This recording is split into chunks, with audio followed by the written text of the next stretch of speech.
Okay, the next person I want to introduce is my favourite fortune teller. He's one of the brightest and nicest guys I've ever known. He has cut his edge, I think, in the industry before he started doing his soothsaying. And he worked, I think, for Pret-a-Manger for a number of years. He worked for Compass, I believe, as their retail development director. And he also ran hotels with Hilton. He knows what we're all having for breakfast tomorrow. He knows what we're all having for lunch next week.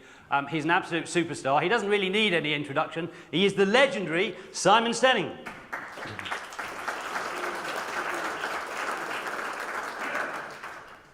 Right, well that's set the bar, hasn't it? Better be good today. Good morning. Jason, thank you very much. Pleasure to be here. The cheque is in the post. If I've got a clicker, that'll be great. Thank you. Okay, so great to be here. I'm going to talk to you today about the UK food service market. And interesting that Jim picked up this morning about a couple of comparisons with the US. And we're going to be talking through the UK consumer and the UK eating out market in its entirety. There's an awful lot to try and cover with that, so it's going to be a little bit of a whistle-stop tour. But first of all, for those of you that don't know MCA, we are the leading provider of market intelligence for the UK food service market. What we do is we work very closely with clients in a partnership to try to help them understand the market, to help them understand their place within the market, and also then to help from a strategic and tactical sales growth perspective. We do it through our news service, through our market reports, through consumer insights, our eating out panel surveys, 72,000 people each year. So we have a really good understanding of what consumers are doing within the market. We track all of the operators within the market as well. We host events like our restaurant conference in September. And we also provide bespoke consultancy and research, and that's how we work with clients. What I'm going to be doing today is talking you through a view of the total UK out-of-home market. We're going to cover off a little bit of a reality check and explore some of the stories, a little bit of a deep dive into the restaurant and pub sectors. And then we're going to look at the macro conditions and what's affecting consumer behaviour. And then we're going to look into what consumers are doing, drilling down into the growth opportunity of food to go. And then lastly, I'm going to be taking some extracts from our Menu and Food Trends report, which is our most recent report from last month, which hopefully will give you a key theme to take away with you looking forward. So first and foremost, this is our view of the UK food service market. It is complex. There's 41 different sectors. We size each and every one of those sectors with the number of outlets and the total value of it.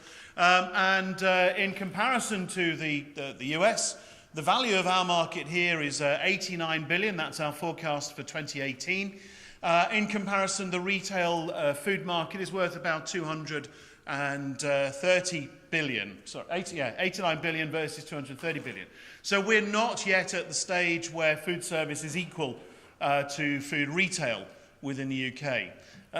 It has been heading in that direction, but more recently we have seen some slowing down in that. And whilst there are lots of stories around of everything going horribly wrong and the casual dining crunch, actually our estimates for growth in this market, we're not talking about declines, we're talking about growth with a slight slowdown. And our view for 2018 is that the market will grow at about 1.5%, which is slower than the last couple of years. Since the referendum in June 2016, we've seen the market being affected, which I'll touch on a little bit later, and that's brought down that growth rate, but still in growth. It could be said that some elements are broken. These are extracts from our news service over the course of the past year, going into administration, approving a CVA, another CVA and sale plan, shutting a whole load of sites, another administration. When you look at that, you'd say, well, yes, it's looking pretty dire, and the whole market must be broken. Well, let's see. I hate to be the one who says, I told you so, but back in 2015, our UK restaurant market report the main message was there could be no casual approach for casual dining. We could see that there were these emerging brands, and they were heralding this new world order of contemporary brands. And that was, from a consumer perspective, really stimulating. It's what we wanted to see. And yet, for established brands, it was a challenging time. That was 2015. September 2016, Restaurant Market Report, Restaurant SOS, stand out or stall. The space race has peaked, so you couldn't just get growth from expanding willy-nilly. What you had to do was contemporize to meet the threat of these emerging brands that were challenging on all fronts. So we have been looking at this for the last few years and seeing that the writing was on the wall. And yet, it isn't all bad news. There are successes that come out of it. And yes, a business that went into administration, very quickly bought out, and only closing 9 of their stores. Barbacoa going into administration, and yet a very accomplished restaurateur, Martin Williams, saying it's a strong brand, great talent working in it. I'm confident that my team would run this and would deliver greater revenues and profitability just by doing things better. So there's a confidence out there, and there is a strength. And there are some brands that are doing incredibly well in the market. The Azuri Group, running Ask and Zizi and Coco di Mama, that last line there, outperforming the majority of other brands in the market. And then James, my editor, wrote this earlier on this year, ban the use of the word headwinds, because there's nothing we can do about it as operators other than concentrate on what is most important. And yet, out there are some fantastic examples of brands that are doing incredibly well. There's only some of them. Wagamama, Nando's, Pier 1, Young's, Greggs, Pret, McDonald's. And even in burgers, we haven't reached saturation point with burgers. There are still burger brands that are doing very well. So it isn't a general malaise that affects the whole industry. What has happened is we've seen certain operators not contemporize, not keep up with changing consumer demands. They've stood still, and as a result have gone backwards. And amongst it, yeah, there have been some difficulties. And this, this is shown, you know, the increase of costs, the increase in inflation, the changing, decreasing consumer confidence has shown that, yeah, there are turbulent times, and that has put pressure on the whole market. And yet, we talked about the space race peaking because expansion could no longer just happen easily. This is our forecast from the beginning of the year of studying 150 of the branded eating out brands right across the market. And each year in January we forecast how many outlets they will have by the end of the year. And what you can see is that there is still 3% growth in those branded outlets. That's new outlets opening. Yes, it's at a slower rate. And yet that equates to 10 new outlets per week during the course of this year. So you've got to dispel some of the stories, some of the press. There is only one source of good information, and that will be MCA. Just thought I'd get that one in, thank you. And so the message from our restaurant report from the tail end of last year is, yes, there are turbulent times. And we recognise that that is the case with increased labour costs, increased business rates, increased food costs. And that needs skillful navigation. And we've got a maturing market that is rebalancing. And the real response to that for operators and for suppliers working with operators is that they've got to optimise the levers of sales growth. Without going into a lot of detail, a lot of analysis, but those levers are around menu engineering, about value delivery, about promotions and marketing activity, as well as using new store growth where possible, using delivery as a growth driver, but balancing them all up and making sure that you can get growth without just simply opening new stores. So this is our view of the total restaurant market over the last few years with our estimate up to 2017, and then looking forward at growth to 2020. We are still forecasting the branded restaurant sector will grow at around about 4% over the next few years, driven by some outlet growth, but at a slower rate, so only 1.2%. But that actually, the branded restaurants are driving the growth in the total market because independent restaurants are still having a hard time. They've been faced with all the same headwinds that the branded operators have been faced with. They have challenges with immigration, with increased costs, with investment, and with changing consumer expectations and demands. And so we still see that the independent sector is under pressure, but growth is being driven by the brands. Now moving into to looking at the pub market, because that's another market which has been in terminal decline, hasn't it? And this is our view from the pub market report from last year. Now, we're working on it right at this moment. It gets released literally in 4 weeks' time. So it's some old information, but it's still highly relevant, I hope you'll find. We talked last year about the continuing relevance of the pub in the face of changing consumer behaviour. And that's been happening since 2007. This is the competition to the pub. It hasn't been the casual dining market. It's been the sofa. It's been the fact that supermarkets have been selling alcohol at below cost pricing. It's been because of the smoking ban. It's been because of the recession. It's been because of Sky Sports and the increase of using the home as your social centre. It's because of social media. They've had to fight all of those elements and compete with the sofa. And then we look more recently at the fact that there is a new generation of consumer to whom the pub is no longer relevant. We did a lot of very detailed research with Generation Z and with millennials. And for those of you not sure, Generation Z are aged between 7 and 22 right now. And they are the ones who've grown up with devices stuck to their fingertips. And with research that we did with them, we found that going to the pub was 16th on a list of leisure activities, where gaming was more important, where being on social media to connect with friends was more important and an activity that was done more frequently than going to the pub. Eating out was done more frequently than going to the pub. So that again is another challenge that the pub industry has had to face. And yet our forecasts were that within the pub industry there was still some good growth.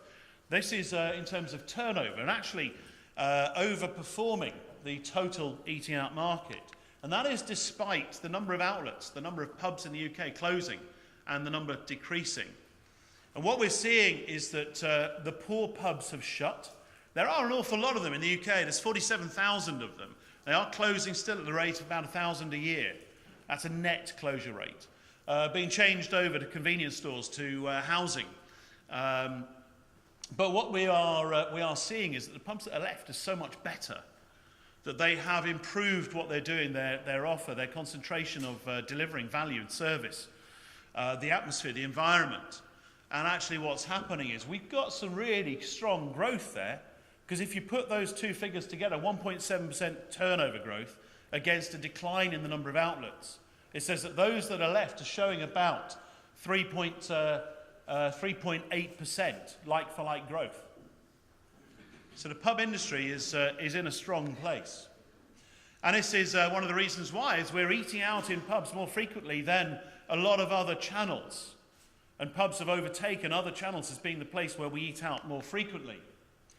We also, this is KPI satisfaction rankings from our eating out panel. We also value pubs and rate pubs higher in terms of satisfaction. Again, these are just some of the ratings. You can see that generally pubs come out on top in comparison to an awful lot of the other channels. So we like pubs. Pubs are at the heart of a British person. And so we believe that actually there is further growth within the pubs. The slowdown in number of outlets is going to decrease or lessen. And actually there is still going to be some really good further growth within the pub market going forward. It is going to take a different shape, that the pub model is not just going to be around up here, this community wet-led type model. It is going to be more around food-driven, the food specialist, like gastropub type, and family dining, a huge big area of growth for pubs which they can deliver so well on. Now, we have seen literally in the last year some changes to that because we're seeing wet-led pubs doing a little bit better. That is purely because we are slowing down our spending when it comes to eating out, and I'll touch on that in a moment. But this is where we see further growth within the pub market. So I've touched on what's going on in the total market and a little deep dive into restaurants and pubs to try and dispel some myths. But we have to deal with the reality. There are headwinds, and these are some of the macro measures that we follow, some of the pressures that exist on consumers.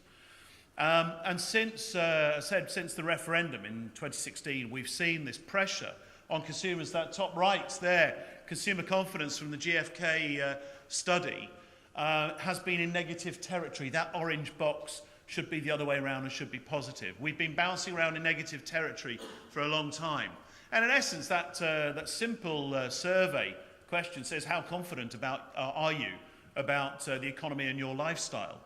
And it's been negative. People don't feel confident.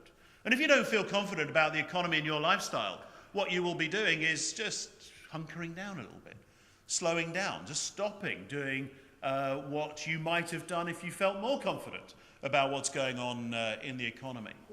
And then when we look at, I'll go down to this bottom left box in terms of the economy. Well, unemployment, lowest levels since the 70s. We're seeing incredibly strong economy, but at a slow rate of growth, 1.2%. Yes, it's been higher quarter on quarter, but at quite a slow rate. And we're seeing pressures on wages, which have only just, literally in the last couple of months, overtaken the GDP growth and inflation. So the top box there, the Asda income tracker, a brilliant measure of how much disposable income the average household has available to them. And it's reached an all-time high, but it has been bouncing around, and we have been with less disposable income than we had this time last year. Actually, in March, the latest figures are we got a little bit more. But when you look at inflation, it's going up to 3% towards March, come down a bit. It is bouncing around all over the place. But that top measure there in terms of consumers, if we don't feel confident, then that is going to affect our ability, our desire to go and eat and drink out of home. Other trackers that we look at, the Coffer Peach, looks at about 35 of the biggest operators in the market. It's a small proportion, but it's a nice little bellwether. And the most recent figures, April and March, showing a decline in like-for-like sales. Regrettably, the weather and early Easter didn't do much for the eating out market. But that's like-for-like. And going back to what I touched on earlier, there is still growth because we are still opening more outlets as an industry. Total year-to-date sales are 3.3% up for that small cadre of operators. So we've got a very tricky consumer picture, and that is what has been affecting what's going on as we measure from our eating out panel. So as I say, this surveys 6,000 people each month. It looks into all of their behaviours by day part. Now what we see in quarter one, these figures right at the end here, is actually it's quite a bit higher than the year ago. When we look at it, though, against the average over the last 4 years, we see that in Q1 2017 it was a lot lower than the average. It's picked up in Q1. This is frequency. This is the number of meals that we eat out on average per person per month. When you add those breakfast, lunch, dinner together, we're looking at about 1 in 9 meals eaten out of home on average. So we are not anywhere close to the US model, which is closer to 1 in 5, if not higher now. But we have been we've been moving towards that direction for some time. One of the key drivers is, of course, that costs have been going up. Operators have been putting pricing up on menus. We track menu and pricing for about 150 different operators. And what we've seen is that menu pricing has gone up, so therefore what we spend has gone up. And if you think about it, every time we do something, if it costs us more to do it, we're probably going to do it less frequently, especially if we haven't got as much disposable income. And so that has been one of the key metrics for driving the total market.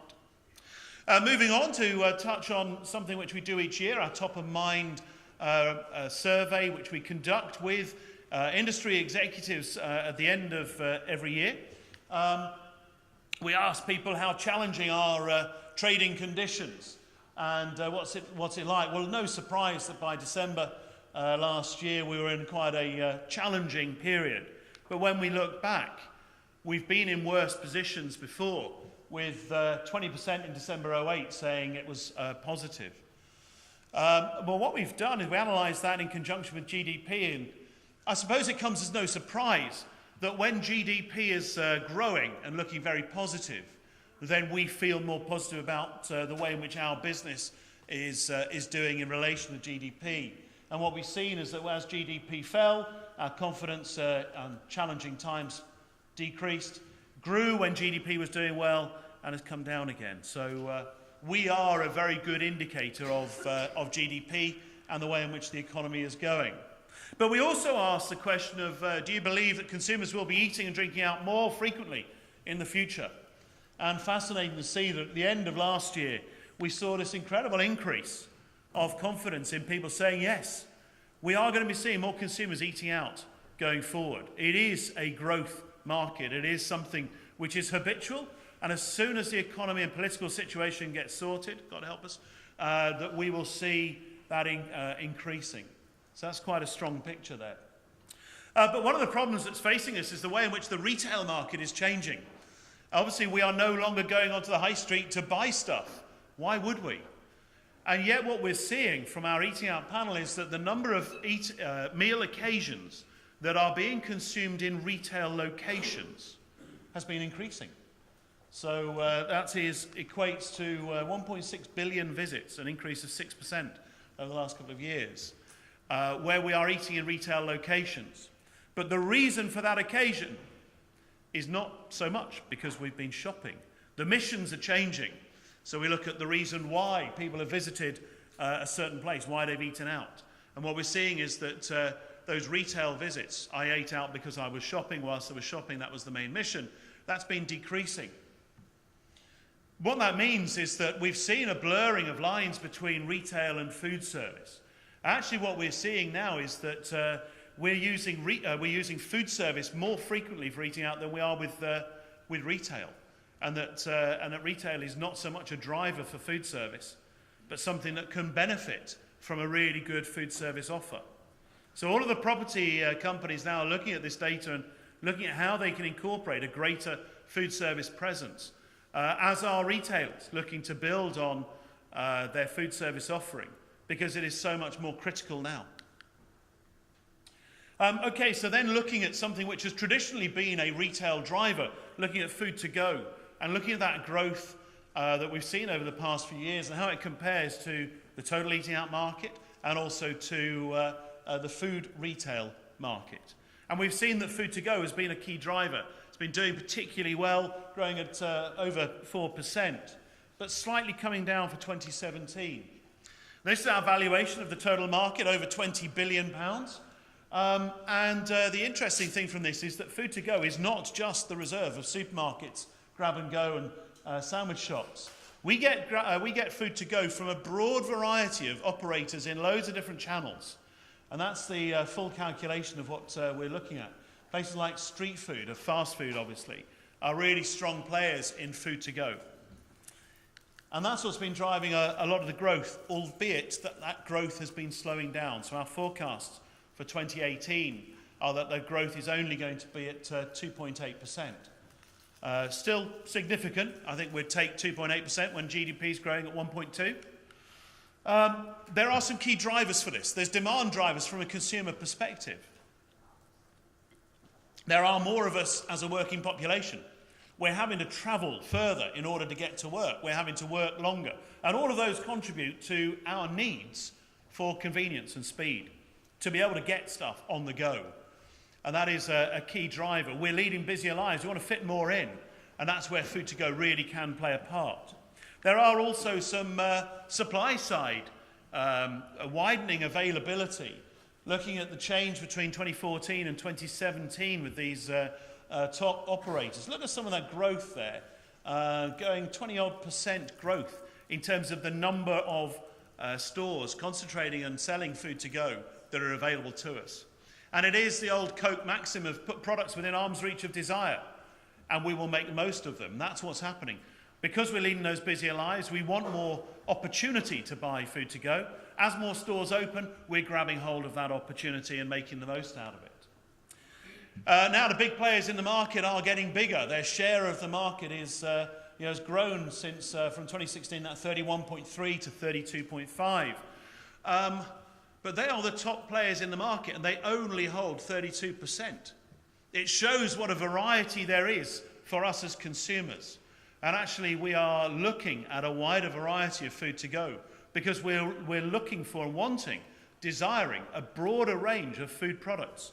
We talked last year about food to go changing from work week needs to week-long wants because we're looking to utilize food to go in a broader range of better quality food products, hot, handheld, better value, more adventurous, more spicy, all of those things. And we're looking to get it wherever we are, week-long wants. It's not just a lunchtime emergency distress purchase sandwich. So we're forecasting further growth over the next few years, and we believe that there is £2 billion worth of growth in food to go. Breaking that down and showing that a little bit more detail, we see that these are the key channels which can maximise the opportunity of food to go. Yes, there is some from convenience, the biggest driver there, sandwich retailers and bakery. Supermarkets, grab and go, still play a part in that. But look at everywhere else that is showing growth and has a growth opportunity for food to go. So that is something which we're seeing as really driving the market and picking up on consumers' changing demands. As we look back, we saw that there was a rise in demand for convenience, for adventurousness, for informality. That's been balanced, this little decline more recently in growth, by weakening consumer confidence, pressure on spending. And what we believe going forward is that there will be further growth, and that's going to be driven by a recurring topic which I'll be coming back to. Healthier products, more affordable sustainability, and also using technology to drive convenience. And that's our main message from a Food to Go market report from earlier this year. It's slowing down slightly, but it's going to accelerate, and it's health, sustainability, and technology that will enable that. So lastly, just looking at our menu and food trends report, producer said most recently last month. This draws from our menu tracker product, which tracks and details the data in terms of every single word of every menu across 150 different operators, restaurants, pubs, fast food, right across the spectrum, including pricing. And we've analysed data, menu data from these brands across chain restaurants, pub restaurants, and fast food. And I've just picked out some of the salient points I thought would be relevant for yourselves today. What we're seeing within chain restaurants, interesting that seafood dishes were highest amongst those in terms of the protein groups, but the growth there of vegetarian. When we look then at fast food restaurants, chicken is the biggest driver in protein group, but a slight decline, and yet vegetarian there, 0.5 percentage points.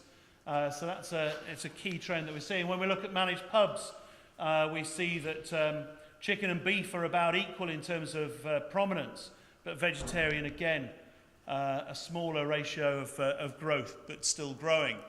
And this is something which we look at when we look at the labelling on menus. What's actually how are dishes, how are recipes labelled? And we're seeing this increase in the number of dishes labelled with vegetarian. What about our growth in vegan? More than double the number of dishes labelled as vegan. And then some of the other slight declines in some of those others. But huge increase in vegetarian, which hopefully will come as no surprise to you. What we also analysed is how dishes were described, and these are some of the words that describe dishes on menus. And fresh, something which hopefully will bring music to your ears, is something which we're seeing increasing in usage, as is green. So those are some things which we think will hopefully play well for you. And again, what we're seeing from our Eating Out panel in terms of consumption of food products, we're seeing that there is a slight growth in chicken as the main protein group eaten out of home, but a growth there in vegetarian. Only 6% of meals are vegetarian as described, but that is in growth. Now, looking at the number of meals that we're consuming, hopefully an interesting statistic because we're seeing this changing all the time. We are consuming less in terms of number of courses, we're seeing less of main and dessert, starter, main and dessert. There's only 12% of all meals involve 3 courses, and that is in decline. And the total number there down by 2 points, 1.55 dishes, courses per meal. And if you're looking at fruit, at desserts, then desserts are in decline in terms of being consumed along with a main meal. And this is our lowest incidence of desserts since we've been using our Eating Out panel tracking since 2011, in fact, down at only 26% of visits to restaurants include a dessert. So lastly, our trends, we map them, we're very analytical, we map them onto a bell curve. We look at those that could be warm and then short-lived and so on. And what we've picked up on is the fact that, yes, Instagram is the biggest use of or promotion of food products and people taking pictures of wacky products. Actually, we see that some of these food trends are short-lived, the majority of them. They are gimmicks and they last for a short time. What we're seeing here in terms of lifestyle trends, that we're seeing some warmth with regards to gut-friendly foods. People are becoming more aware of what they're eating and how beneficial foods can be. We are seeing lower sugar consumption, and that's something which we'll be reporting on with PHE over the next couple of years. We are seeing lower meat consumption being a key lifestyle change. Obviously, grocery delivery is increasing. One thing which we think is peaking is juicing as a lifestyle trend. Moving on to cuisines, we see that these are significant growth areas for cuisines. Korean, Japanese, Southeast Asian, Middle Eastern, and also British, bringing back some of our key skills. Those that are in growth, a broad range there, and those that are potentially under pressure. Undifferentiated barbecue. Just labelling something barbecue is not good enough anymore. We're seeing that undifferentiated Italian is no longer good enough and needs to improve. And then we're seeing growing lifestyle influence from Australasia, having much more impact on what we're eating and how we're eating and the style of it and the influences from there. And in terms of cuisine trends, we are seeing a broad range of different cuisines as we broaden our reach and stretch that different countries where we've not tried or seen their cuisines before, we're seeing them emerging, whether it's Venezuelan, Taiwanese, Korean, becoming much more established. Label that as our emerging up the trend. Japanese broadening beyond sushi and bento, music to Jason's ears, of course. And we're saying that peaked is this undifferentiated meat-focused barbecue. That is something, the man versus food is something which is disappearing. What we're concentrating on is less but better quality. I think that picks up on consumers' trend for greater sustainability and awareness of sustainability. And lastly, in terms of food products, some interesting new products that are becoming more mainstream, more involved. Jackfruit is of course everywhere. Goat's meat appearing. Coconut now we're saying is established. It's something which all consumers have got a handle on. And something that's peaked, whilst it is gut friendly, it might not taste that nice, it might not look that nice, so we're saying that that's been relatively short-lived. As we've grouped all of these trends together, our last piece of analysis, grouping them all into some of those mega trends at the bottom, the one thing that we took from this is that the growth in those trends, health, craft, sustainability, against what we've analysed over the last couple of years. And that leads us to our main message for 2018. It comes from our Menu and Food Trends report, but it applies across the whole industry. And that is responsibility. It is something which is, it's a surging force, sweeping along consumers, it's swaying operators and it's shaping menus. And that's something which hopefully resonates really well with you. That is a surging force that you need to be aware of and get involved with. That's all from me. Thank you very much. I hope you've enjoyed listening. Thank you. Fantastic. If you don't subscribe to any of his services and you're just flying blind, you need to. He also does incredible individual work. He'll do personal soothsaying. He'll tell you your own personal fortune or any of your projects. So get in there. As the day goes through, if you want to be tweeting, Instagramming, or anything else, it's hashtag Celebrating Fresh and hashtag Food Service Forum. So there are two tags, hashtag Celebrating Fresh and hashtag Food Service Forum.